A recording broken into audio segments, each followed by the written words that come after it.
শেখ হাসিনা যখন বলতেন আওয়ামী লীগ না থাকলে দেশে মুক্তিযুদ্ধ থাকবে না, তখন আপনারা ভাবতেন তিনি চেতনা বিক্রি করছেন। এখন সত্যতা পেয়েছেন। তিনি যখন বলতেন একটি দেশের কথা মতো আমি যদি সেন্ট মার্টিন বন্দর ও করিডর দিয়ে দেই তাহলে আজীবন ক্ষমতায় থাকতে পারবো, তখন আপনারা ভাবতেন ক্ষমতায় থাকার জন্য এইসব বলছেন তিনি। এখন সত্যতা পেয়েছেন। শেখ হাসিনা যখন বলতেন তাদের স্বার্থ হাসিলের জন্য তারা ডক্টর ইউনূসকে ক্ষমতায় বসাতে চায়, আপনারা বলতেন তিনি ব্যক্তিগত শত্রুতা থেকে এসব বলছেন।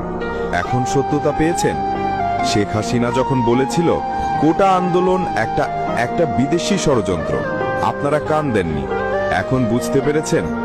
শেখ হাসিনা যখন বলেছিল জঙ্গিবাদ ও মৌলবাদ দেশের মূল সমস্যা, আপনারা বলতেন সবই নাটক।